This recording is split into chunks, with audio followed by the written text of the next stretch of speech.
Hello dear students, good morning. आज की class में जो अपन डिस्कस करेंगे ना, पूरे फिजिक्स में आपके फर्स्ट टू एंड तक काम में आने वाली चीज़ें हैं। कुछ कन्वर्जन ऑफ यूनिट्स अपने यूज होता है हर प्रकार के, जितने भी अपन न्यूमेरिकल्स डिस्कस करते हैं ना, उनको सॉर्ट आउट करते हैं तो फिजिकल एंटिटीज़ को सिमिलर यूनिट में कन्वर्ट करके फिर अपन फॉर्मेशंस को यूज़ करते हैं और अपने न्यूमेरिकल्स को सॉल्व करते हैं। चीज़ें बहुत आसान है, इसमें इन कन्वर्जन्स को अपन को याद रखना पड़ेगा। इसके अलावा अपने पास कोई ऑप्शन नहीं है। एक सिंपल सी बात करूं तो जैसे मिलीग्राम है, उसको किग्राम में कन्वर्ट करना है तो मिलीग्राम, मिलीग्राम, दो यूनिट्स यहाँ पे मिक्सअप हो रहे हैं। तो मिली को हटाओगे 10⁻³ और ग्राम को हटाओगे तो 10⁻³। तो एक मिलीग्राम की बात करते हैं तो वो 10⁻6 किग्राम में कन्वर्ट होता है। ये एक छोटी सा प्रोसेस है जिसको अपन को करना आना चाहिए। तो ऐसी कुछ और चीज़ें हैं, बहुत सारे नए नए यूनिट्स हैं अलग अलग फिजिकल एंटिटीज़ के, तो one by one upon discuss करेंगे। अपने लिए बड़ी प्रॉब्लम्स कब बनती हैं? जब अपन छोटी छोटी चीज़ों को इग्नोर करते हैं। ये भले ही छोटी छोटी चीज़ें लेकिन एज ए कंपल्सरी पार्ट हैं अपने लिए। फिजिक्स के डेरिवेशनल पार्ट्स के लिए कोई नेगेटिव चीज़ दिमाग में नहीं आए उन चीज़ों से बचने के लिए। और फिजिक्स तभी आसान लगेगा जब छोटी छोटी चीज़ें अपन सॉल्व कर लेंगे। चलो, फर्स्ट ऑफ ऑल मैं द्रव्यमान के मात्रकों की बात कर रहा हूँ। सबसे पहले एक मिलीग्राम की बात कर रहा हूँ। एक मिली का मतलब होता है 10⁻³ और ग्राम को आप किग्राम में कन्वर्ट करोगे भाई 10⁻³ से मल्टीप्लाई करोगे तो एक मिलीग्राम काय में हो जाएगा, 10⁻³ ग्राम में आ जाएगा। लेकिन इसको किग्राम में कन्वर्ट करना है तो 1000 का और भाग देना पड़ेगा, तो 10⁻³ से और गुणा कर दो तो 10⁻³ 10⁻³ दो बार गुणा हो गया। आधार समान होते तो घातें जुड़ जाती है, तो ये काय में कन्वर्ट हो जाएगा। एक मिलीग्राम बराबर 10⁻6 किग्रा। ऐसे नेक्स्ट अपन बात करते हैं ग्राम की। ग्राम के लिए मैंने बताया 10⁻³ से मल्टीप्लाई कर दो। वैसे अपन क्या कहते हैं कि ग्राम को किग्राम में कन्वर्ट करना है तो इसके लिए अपन क्या करेंगे, 1000 का भाग दो। 1000 का मतलब 10⁻³ का भाग दो, ऊपर आएगा तो 10⁻³ से मल्टीप्लाई कर दो। सिंपल सा प्रोसेस है, ठीक है। छोटे यूनिट से आप बड़े यूनिट में आते हो या बड़े यूनिट से छोटे यूनिट में आते हो, इसमें आपको विशेष ध्यान रखना पड़ेगा। आपका छोटे यूनिट से आप बड़े यूनिट में आते हो ना, तो उस फिजिकल एंटिटी का मैग्नीट्यूड घटेगा। जैसे 1000 ग्राम है, इसको आप किग्रा में कन्वर्ट कर रहे हो तो क्या हो जाएगा, 1 किग्रा हो जाएगा। तो कहाँ 1000 ग्राम यूनिट आपका छोटा है, ग्राम, ये चीज़ मैं पहले ही डिस्कस कर चुका हूँ। दो चीज़ें होती हैं, एक तो आंकिक मान होता है, एक मात्रक होता है, ठीक है। तो आंकिक मान यदि आपका डिपेंड कर रहा है मात्रक के ऊपर, यदि मात्रक आपका छोटा है तो आंकिक मान क्या रहेगा, बड़ा रहेगा। जैसे 1000 ग्राम, ग्राम मात्रक छोटा है, 1000 मतलब 1000 ग्राम, आंकिक मान बड़ा है इसका, लेकिन इसको आप किग्रा में कन्वर्ट करोगे तो 1000 का भाग दोगे तो 1 किग्रा हो गया। अब ग्राम के कंपैरिजन में किग्रा क्या है, एक बड़ी यूनिट है, बड़ा मात्रक है, तो आंकिक मान देखो 1000 का भाग लगते ही 1 किलोग्राम हो गया, तो आंकिक मान घट गया। ऐसा ही लॉजिक हर यूनिट में कन्वर्ट करेगा, काम करेगा। कहाँ किस तरीके से कन्वर्जन करना है इसको अच्छे से समझ लें आप। एक मेटल की बात करें तो एक मेटल में अपन क्या बताते हैं, एक मेटल के अंदर 100 किग्रा बताते हैं। एक मेटल का मतलब है 100 किग्रा। ऐसे एक मीट्रिक टन की बात करें तो एक मीट्रिक टन में कितना होता है, 10 क्विंटल, और 10 क्विंटल का मतलब किग्रा में 1000 किग्रा, 10 क्विंटल। एक मीट्रिक टन की बात करें, एक मीट्रिक टन क्या होता है, 10 क्विंटल के बराबर होता है। और ये 10 क्विंटल क्या हो जाएगा, 10 गुणा 100, 1000 किग्रा के बराबर हो जाएगा। ऐसे ही यदि अपन ग्रेन की बात करें, ग्रेन भी कहीं का है, द्रव्यमान। अब देखो आप लोगों ने कई मात्रक तो ऐसे होंगे जो सुने ही नहीं है। टन ये बहुत कम यूज होता है, क्विंटल ये फिर भी अपन नॉर्मल अपने यूज होता है, तो क्विंटल का पता होता है अपने भाई, एक क्विंटल में 100 केजी होता है। लेकिन इससे ऊपर आते हैं, बड़े यूनिट्स में आते हैं द्रव्यमान के, तो जैसे एक मीट्रिक टन बात की अपन ने, 10 क्विंटल होता है एक मीट्रिक टन में। ऐसे ही ग्रेन की बात करें, एक ग्रेन के अंदर कितना होता है, देख लो कितना होता है, 0.4 बार 0 है 65 किग्रा, 0.00065 किग्रा, देखो ग्रेन के अंदर। और ऐसे ही औंस। अब कई बार क्वेश्चन क्या होता है कि निम्न में से कौन सा मात्रक द्रव्यमान से संबंधित है या नहीं है, ऐसे मात्रक आ जाते हैं। अब कहीं एक ऑप्शन आपको औंस मिल गया, अब नॉलेज में नहीं है कि औंस मात्रक द्रव्यमान का होता है, तो आप उसको कैसे सॉर्ट आउट करोगे। औंस भी काई का मात्रक है, औंस द्रव्यमान का ही मात्रक है। और किग्रा में कन्वर्जन देखो, इसका औंस का किग्रा में कन्वर्जन देखो क्या है, 0.02835 किग्रा, 0.02835 किग्रा, मतलब द्रव्यमान का काफी छोटा मात्रक है। ग्रेन उससे भी छोटा मात्रक है। देखो यहाँ ग्रेन में वैल्यू देखो, और यहाँ में ग्रेन के अंदर वैल्यू देखो, और यहाँ पे काय के अंदर, औंस के अंदर वैल्यू देखो। ग्रेन औंस से भी छोटी यूनिट है।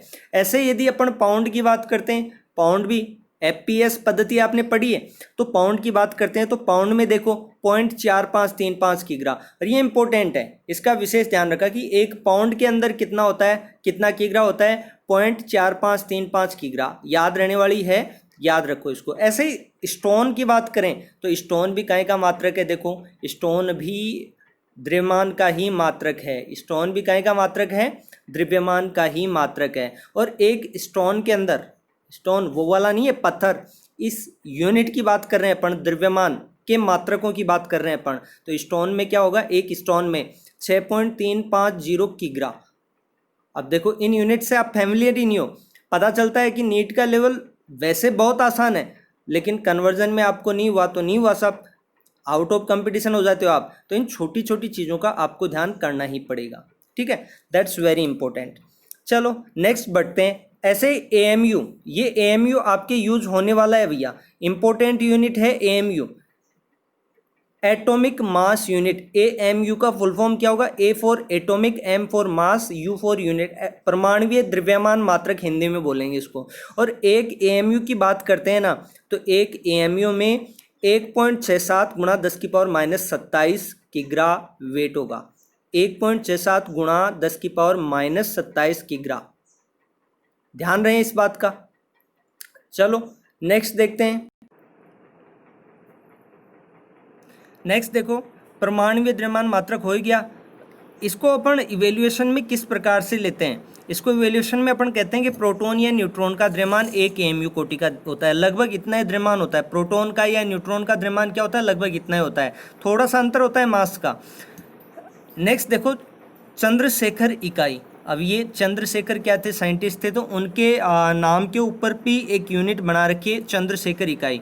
ये क्या होता है, ये आप जब ग्रेविटेशन के चैप्टर को पढ़ोगे, आपका एक चैप्टर आएगा गुरुत्वाकर्षण का, उसके अंदर आप कंपैरिजन करोगे मासेस का, तो वहाँ पे आपको इस यूनिट से रूबरू होने का मौका मिलेगा।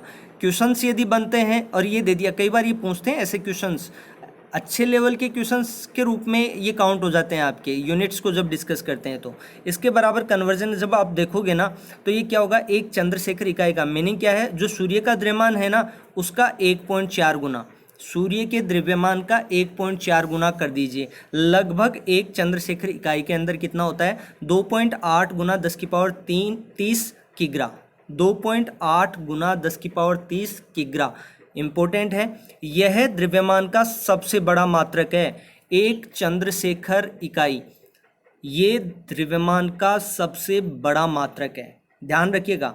This is the largest unit of mass, important है भैया। नेक्स्ट बढ़ते हैं, लंबाई के या दूरी के मात्रकों को देखते हैं, यूनिट्स ऑफ लेंथ को डिस्कस करते हैं। नेक्स्ट सबसे पहले देखो,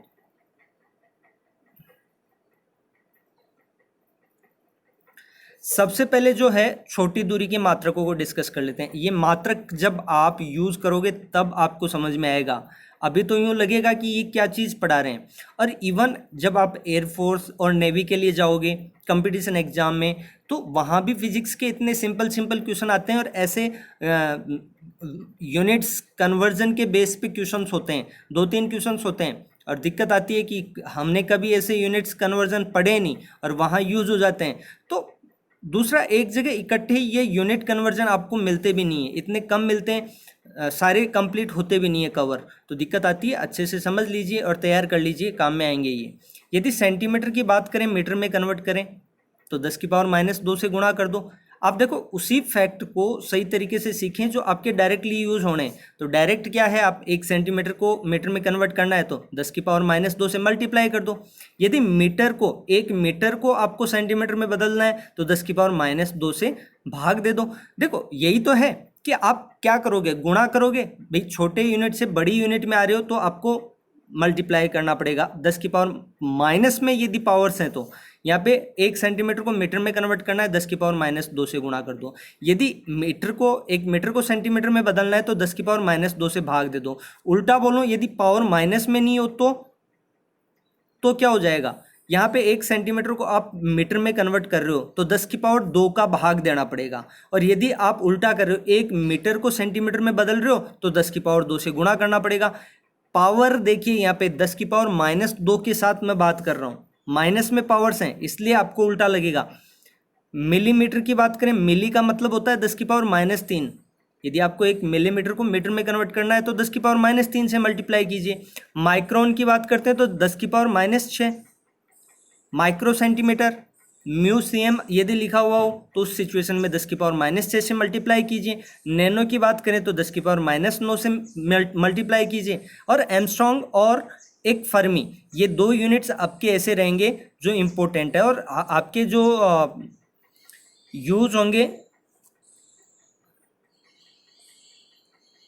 एटम एंड न्यूक्ली वाले चैप्टर्स में। एटॉमिक डिस्टेंस और न्यूक्ली वाली डिस्टेंस है ना, उनमें ये दोनों यूनिट्स आपके यूज होने वाले हैं। इन दोनों यूनिट्स को आप अच्छे तरीके से देख लें। एक एमस्ट्रॉन्ग तो क्या होता है, 10 की पावर माइनस 10 मीटर के बराबर होता है। एक एंगस्ट्रॉन्ग ढंग से देख लीजिएगा इस यूनिट को। एक एंगस्ट्रॉन्ग, इसको लिखते कैसे हैं, एक के ऊपर डिग्री के रूप में एक छोटा सा गोला बना के। दूसरा फर्मी के अंदर क्या होता है, 10 की पावर माइनस 15 मीटर होते हैं। ये कन्वर्जेंस आपके यूज होंगे क्योंकि ऐसा ही यूनिट्स में ही आप कन्वर्ट करके न्यूमेरिकल को सॉल्व करेंगे तो हेल्पफुल होगा। पिकोमीटर की बात करें तो पिकोमीटर में क्या होता है, पिकोमीटर में 10 की पावर माइनस 12। और ऐसे ही एक्सरे मीटर या एक्सरे मात्रक को आप कहोगे तो ये क्या होता है, 10 की power minus 13 metre. These units are very very very important for the basics of our physics। ध्यान रखिएगा इस बात को। वृहद दूरी या लंबी दूरियों के मात्रकों की बात करें ना, ये अभी तक जो अपन ने डिस्कस किए ना, ये बहुत छोटी दूरियों के लिए यूज होते हैं। जैसे नाभिक के अंदर 2 प्रोटॉन्स इलेक्ट्रॉन्स, नाभिक के अंदर प्रोटॉन्स के बीच की दूरी क्या है, ऑर्बिट्स में इलेक्ट्रॉन चक्कर लगा रहे हैं तो उनके बीच की डिस्टेंस क्या है, एक न्यूट्रॉन प्रोटॉन के बीच की दूरी क्या है, एक न्यूट्रॉन इलेक्ट्रॉन के बीच की दूरी क्या है। तो ये दूरियां बहुत कम होती हैं, अत्यल्प होती हैं। परमाणु आपको नजर नहीं आता तो इनके अंदर की जो स्ट्रक्चर है उसके अंदर न्यूट्रॉन प्रोटॉन के बीच की दूरी बहुत ज़्यादा कम होगी, तो वो एमस्ट्रॉन्ग और फर्मी के अंदर मोस्ट ऑफ अपन यूज़ करते हैं। एटॉमिक स्ट्रक्चर को डिस्कस करेंगे, न्यूक्लियस को डिस्कस करेंगे तो ये चीज़ें आएंगी। ठीक है, परमाणुीय भौतिकी, एटॉमिक फिजिक्स के अंदर देखेंगे, न्यूक्लियर फिजिक्स के अंदर देखेंगे इन सब चीज़ों को। अब जो बड़ी दूरियों के मात्रक है ना, उनको डिस्कस कर लेते हैं। सबसे पहले अपन डिस्कस करेंगे एस्ट्रोनॉमिकल यूनिट, एयू। एयू क्या होता है, लगभग सूर्य के केंद्र से पृथ्वी के केंद्र के बीच की दूरी। अब कहेंगे सूर्य से के केंद्र से पृथ्वी के केंद्र के बीच की दूरी किसने कैलकुलेट की है, फिजिकल डिवाइसेस होती हैं जिनसे इवेल्युएट होती है ये। सूर्य के केंद्र से पृथ्वी के केंद्र के बीच की दूरी एक खगोलीय मात्रा कहलाती है। ठीक है, 2 खगोलीय पिंड आपके, एक सूर्य एक पृथ्वी है, दोनों के केंद्रों के बीच की दूरी है। और ये एक एस्ट्रोनॉमिकल यूनिट में होता कितना है, 1.496 into 10 to the power 11, 1.496 into 10 to the power 11 metre. और इसको लगभग आप कितना लेते हो, 1.5 गुणा 10 की पावर 11 मीटर। ध्यान रखिएगा, इंपॉर्टेंट यूनिट है। 1 एस्ट्रोनॉमिकल यूनिट में कितना मीटर होता है। ऐसे प्रकाश वर्ष, ये पहले तो काफ़ी पूछा जाता था प्रकाश वर्ष काहे का मात्रक है, दूरी का मात्रक है। ध्यान रखना, प्रकाश वर्ष का मतलब क्या है कि निर्वात में प्रकाश द्वारा 1 वर्ष में तय की गई दूरी। प्रकाश वर्ष नाम से पता चल रहा है, निर्वात में प्रकाश, सूर्य के प्रकाश द्वारा 1 वर्ष में तय की गई दूरी क्या होती है, 1 प्रकाश वर्ष के बराबर होती है। और ये कैसे कैलकुलेट कर सकते हैं, आप समय को काय में कन्वर्ट कर लीजिए, समय को प्रकाश की चाल जो निर्वात में है ना उससे मल्टीप्लाई कीजिए दूरी के रूप में। भाई चाल का मात्रक क्या होता है, मीटर पर सेकेंड, और समय आपको 1 वर्ष दे रखा है तो आप उसको ऐसा यूनिट में सेकेंड में कन्वर्ट कर लीजिए। प्रकाश की चाल क्या होती है, देखो यहाँ पे ये 3 गुणा 10 की पावर 8 क्या होती है प्रकाश की चाल। और 1 वर्ष में दिन कितने होते हैं, 365 दिन, एक दिन में 24 घंटे, और 24 घंटे हो गए, 1 घंटे में 60 मिनट, और 60 मिनट में 1 मिनट की बात करें तो 60 सेकेंड। इसको कन्वर्ट कर लिया और ये लगभग कितना निकल के आ रहा है, 9.467 इंटू 10⁻15 मीटर। ठीक है, अब देखो एक यूनिट को आप समझ रहे हो, अब इससे ज़्यादा बेसिक आपके लिए क्या डिस्कस कर सकता हूँ मैं। प्रकाश वर्ष मात्रक का ये वैल्यू कैसे निकल के आ रहा है वो भी समझा रहा हूँ मैं। इससे ज़्यादा सिंपल तरीके से क्या समझाया जा सकता है फिजिक्स के अंदर। ऐसे यदि अपन पार्सेक दूरी की बात करें तो पार्सेक क्या होता है कि आप यदि खगोलीय दूरी के बराबर, एक खगोलीय दूरी के बराबर एक एस्ट्रोनॉमिकल यूनिट के बराबर क्या लेते हो, क्या लेते हो, चाप लेते हो वृत्त पे, तो उस वृत्त की त्रिज्या काय के बराबर होगी, 1 पार्सेक के बराबर होगी। यदि आप किसी भी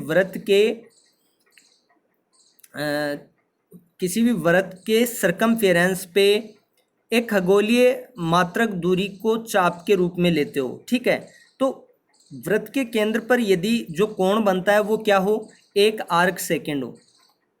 सिंपल सा कंसेप्ट है, देखो इसको थोड़ा सा ऊपर कर लेता हूं मैं, फिर समझाता हूं। इसको अच्छे से समझिएगा।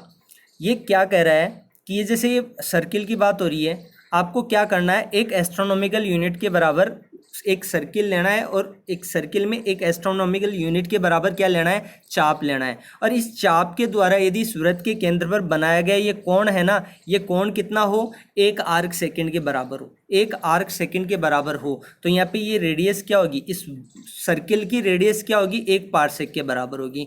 कोण बराबर जनरल फॉर्मेशन में यही कहते हैं अपन, चाप बटा में क्या होता है, त्रिज्या होती है। तो 1 आर्क सेकेंड कैसे निकल के आएगा, 1 एस्ट्रोनॉमिकल यूनिट अपॉन में 1 पार्सेक। यहाँ से आप पार्सेक को डिफाइन कर सकते हैं।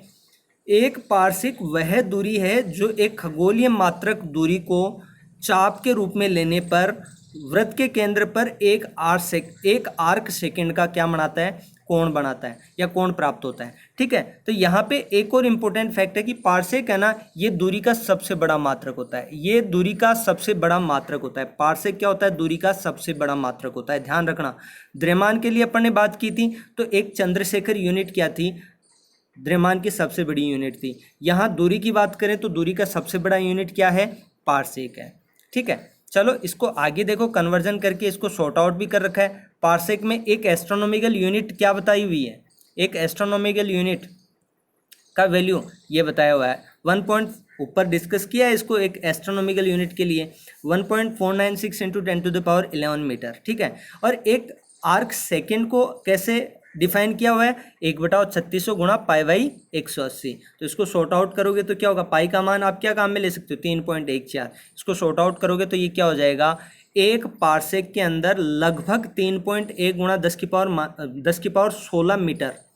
एक पार्सेक के अंदर, मीटर कन्वर्जन आप निकाल रहे हो, एक पार्सेक के अंदर कितना होगा, 3.1 गुणा 10⁻16 मीटर। क्या होगा, 3.1 गुणा 10⁻16 मीटर। याद कर लें बेटा, इनको काम में आने वाले हैं ये पूरे फिजिक्स में। 11th 12th नीट के लिए आप compete करते हो, टारगेट में जाते हो, मतलब ये चीज़ें बेसिक हैं, इससे ज़्यादा बेसिक नहीं हो सकता। डिस्कस कर रहा हूँ मैं। 1 डिग्री का मतलब क्या होता है, 3600 सेकेंड। ये कैसे यूज हुआ है इसके लिए डिफाइन किया हुआ है। 1 डिग्री का मतलब क्या होता है, 3600 सेकेंड, और 1 सेकेंड का मतलब क्या हो जाएगा, 1/3600 डिग्री। और इस डिग्री को फिर काय में बदला गया है, डिग्री को रेडियन में बदलने के लिए π/180 से गुणा किया है। अब कईयों के दिमाग में होगा कि एक आर्क सेकेंड को आपने कैसे कन्वर्ट कर लिया, तो इसके लिए क्या बताया मैंने, इसके लिए ये बताया है यहाँ पे नीचे कि 1 डिग्री में लगभग क्या, 1 डिग्री में 3600 सेकेंड होते हैं, और 1 सेकेंड में क्या होता है,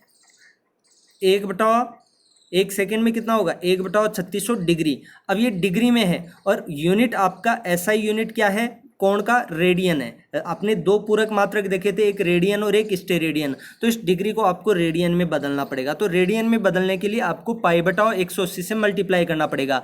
यही यहाँ पे हो रखा है, 1/3600 गुणा π/180, तभी तो आपका यूनिट लास्ट में काय में निकल के आ रहा है, मीटर में निकल के आ रहा है। ऐसा यूनिट में बदल के फिर इसको शॉर्ट आउट करना है। पाई का मान आपको 3.14 काम में लेना है, तो आपका 1 पार्सेक में कितनी मीटर निकल के आएगा, 3.1 गुणा 10⁻16 मीटर निकल के आएगा। ठीक है, प्रकाश वर्ष और पार्सेक में यदि अपन संबंध निकालते हैं तो पार्सेक का कन्वर्जन आपने निकाल ही लिया, ये यहाँ पे निकाला है देखो अभी, और एक प्रकाश वर्ष में आपने ऊपर निकाला था 9.467 गुणा 10⁻15। तो आपको पता चलेगा कि एक पार्सेक में लगभग 3.28 प्रकाश वर्ष होता है। पार्सेक प्रकाश वर्ष से भी बड़ा यूनिट है। दूरी का सबसे बड़ा यूनिट क्या है? पार्सेक। दूरी का सबसे बड़ा मात्रक क्या है? पार्सेक। ध्यान रखना इस चीज़ का, ठीक है। पार्सेक और खगोलीय मात्रक में संबंध जब आप निकालने की कोशिश करते हो तो देखो कैसे निकालोगे। एक पार्सेक में क्या होता है? 3.1 गुणा 10⁻16 मीटर, और एक खगोलीय मात्रक में कितना होता है? 1.496 गुणा 10⁻11 मीटर। अनुपात निकालो, एक पार्सेक में एक एस्ट्रोनॉमिकल यूनिट का भाग दो, ये निकल के आएगा। यहाँ तो मीटर से मीटर कट जाएगा, तो यहाँ पे एक पार्सेक बराबर क्या आएगा? 2.07 गुणा 10⁵ एस्ट्रोनॉमिकल यूनिट। खगोलीय मात्रकों की बात हो रही है। कुछ अन्य मात्रक एफपीएस पद्धति में अपन ने जैसे फुट देखा है, उस हिसाब के कुछ मात्रक हैं, उनको भी डिस्कस कर लो। अच्छे कन्वर्जन आपको मिलेंगे यहाँ से यदि इन वैल्यूज़ का आपको पता ही नहीं कि 1 इंच में कितना होता है, तो आप कैसे मीटर में कन्वर्ट करोगे? इंपॉर्टेंट है, इन चीज़ों को देखिए आप, ठीक है। चलो यहाँ पे देखो, 1 फुट की बात हो रही। 1 फुट का मतलब होता है लगभग 12 इंच। 1 फुट का मतलब क्या होता है? लगभग 12 इंच। 12 इंच में लगभग मीटर जो निकल के आता है ना, वो क्या होता है? 0.3048। 0.3048। यदि गज की बात होती है तो एक गज में कितना होता है? 3 फीट। एक गज में कितना होता है? 3 फीट। अब पता चले माइल भी दूरी का मात्रक है। यदि आप इसको मीटर में कन्वर्ट करना चाहो तो एक माइल कितना होता है? 1.609 गुणा 10⁻3 मीटर, मतलब लगभग 1.6 किलोमीटर होता है एक मील के अंदर। माइल लिखा हो, इसको मील आप कहते हो। मील, कितने मील दूरी है? लगभग इतने। तो मील का कन्वर्जन किलोमीटर में है, लगभग 1 मील के अंदर 1.6 किलोमीटर होता है। ऐसे ही गज में कन्वर्जन देखो तो गज में कितना होगा? 1760 गज, ठीक है। 1760 गज, 1 मील के अंदर 1760 गज होता है। ध्यान रखिएगा, कन्वर्जन आपको पता होना चाहिए। ऐसे ही छोटे मात्रकों की बात करें, समय के मात्रकों की अब बात करेंगे। चलो समय के मात्रकों पे आ जाओ, 1 बाय 1 इनको भी देख लेते हैं। इम्पोर्टेंट है इन बेसिक यूनिट्स को डिस्कस करना, क्योंकि यूनिट्स यदि आपको नोन होंगे ना तो कन्वर्जन में कोई दिक्कत नहीं होगी, और अच्छे अच्छे न्यूमेरिकल्स को आप इजी हैंड सॉल्व कर सकते हो। बहुत सौ को 90% को ये प्रॉब्लम होती है स्टूडेंट्स को, तो इस प्रॉब्लम को ख़त्म करो ना। इंटेलिजेंट के लिए वर्क करना मेरा पर्पज़ नहीं है। कमज़ोर से कमज़ोर स्टूडेंट को बेसिक से बेसिक कंसेप्ट पता होना चाहिए, तभी आगे बढ़ेंगे, अपन सीखेंगे फिजिक्स को। देखो सबसे पहले डिस्कस करें समय के मात्रकों में। 1 मिली सेकेंड की बात हो रही है। मिली के लिए आपको क्या कहा है मैंने? 10⁻³ तो 1 मिली सेकेंड में 10⁻³ सेकेंड होगा। माइक्रो की बात करें तो 1 माइक्रो सेकेंड में 10⁻6 सेकेंड होगा। एक नैनो सेकेंड की बात करें तो 10⁻9 सेकेंड होगा। 1 घंटे की बात करें तो 60 मिनट और 3600 सेकेंड। ऐसे एक दिन में बात करें तो लगभग 86,400 सेकेंड हो जाएगा आपका। एक दिन के अंदर लगभग 86,400 सेकेंड। और ऐसे ही एक वर्ष में आपको पता है 365 हैं, तो दिन को घंटे से गुणा करो। 1 घंटे में 60 मिनट होते हैं और 60 सेकेंड होते हैं, तो ये लगभग 3.156 गुणा 10⁻7 सेकेंड निकल के आएगा। और एक इम्पोर्टेंट यूनिट यहाँ पे जो है डिस्कस करने वाला वो ये है,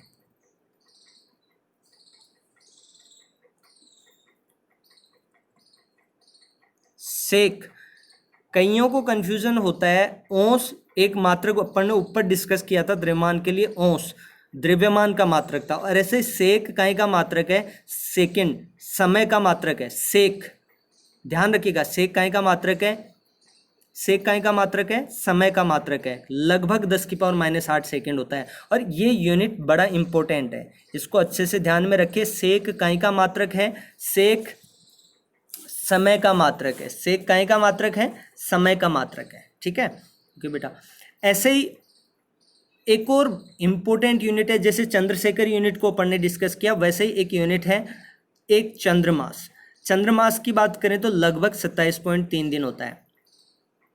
चंद्रमा पृथ्वी का उपग्रह है। चंद्रमा पृथ्वी के चारों ओर चक्कर लगाता है। कितने समय में चक्कर लगाता है पता कीजिए, चंद्रमास की यूनिट आपको समझ में आ जाएगी। पृथ्वी के चारों ओर चंद्रमा द्वारा अपनी कक्षा में एक चक्कर पूरा करने में लिया गया समय क्या कहलाता है? चंद्रमास कहलाता है। एक चक्कर पूरा करने में, चंद्रमा पृथ्वी का उपग्रह है, ठीक है, एक चक्कर पूरा करने में लगभग 27.3 दिन लेता है और यही एक चंद्रमास के बराबर होता है, ठीक है। अच्छे यूनिट कन्वर्जन्स हैं। अब कुछ मैं प्रीफिक्स को डिस्कस करना चाहूँगा। प्रीफिक्स लगते हैं घात के रूप में, उनको अपन को देखना है, ठीक है, और संकेत भी साथ में देख लेंगे।